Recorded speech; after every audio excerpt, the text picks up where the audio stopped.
नमस्कार मित्रांनो, स्वागत आहे तुमचं एका नवीन व्हिडिओमध्ये. आजची तारीख 10 शुक्रवार आणि मी रविवारी लावणी करणार आहे. लावणी करण्यासाठी जे मी पूर्णपणे सेंद्रिय नैसर्गिक पद्धतीने शेती करतो. मी गेल्या वर्षीपासून शेती करायला सुरुवात केली आहे. माझा हा दुसरा वर्ष आहे. म्हणजे माझे बाबा वगैरे करायचे आणि मध्येच काही कारणामुळे सोडली आणि मी गेल्या वर्षीपासून चालू केलं आहे. तर मी म्हटल्याप्रमाणे नैसर्गिक शेती करतो. त्यासाठी पूर्वतयारी लागते. जसं मी नायट्रोजन वगैरे युरिया वगैरे वापरत नाही. युरियाच्या बदल्यात मी हा गिरीपुष्पाचा पाला आहे तो आणला आहे आणि अजून कुड्याचा पाला, त्याच्यामध्ये फॉस्फेट असतो आणि ह्याच्यामध्ये नत्रचा प्रमाण जास्त असतो. तर हे चिकळणी करून झाल्यावर ह्याचा जो पाला आहे कुस्करून आतमध्ये टाकायचा आणि तो आपल्या पायाने तोडला जातो. त्यासाठी हा मी पाला गोळा केला आहे. हा पाला मी जवळजवळ आमच्या गावाच्या 800 मीटर लांब असेल तिकडनं मी हा पाला म्हणजे खांद्यावर आणला आहे.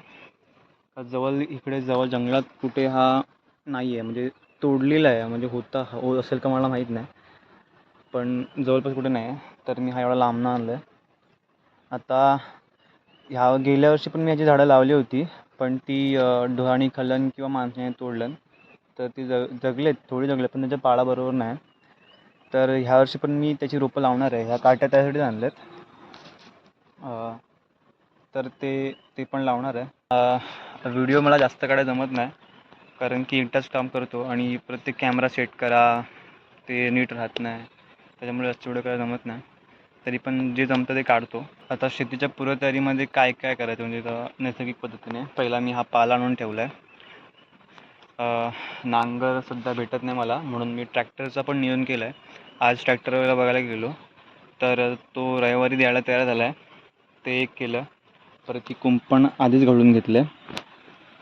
परत तो झोपडा पण मधून ठेवला आहे. हे झालं. परत आता फक्त मला कुड्याचा पाला आणायचा, तो आणून मला होईल. फक्त मला हेच सांगायचं आहे, जर तुमचं जे काम आहे तुम्ही ते वेळेवर करा. म्हणजे ते आधीच तयार करून ठेवा, नंतर तुम्हाला त्रास नाही पडला पाहिजे.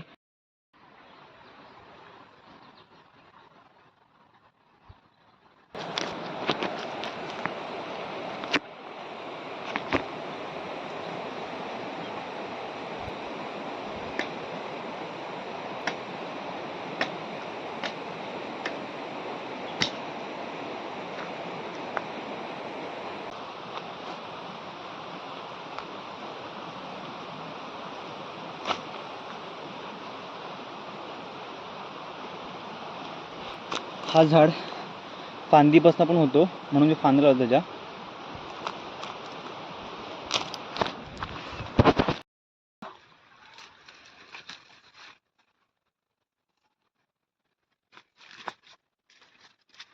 हा कुड्याचा पाला आहे.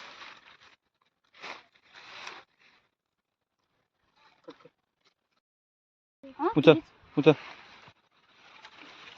इकडनं.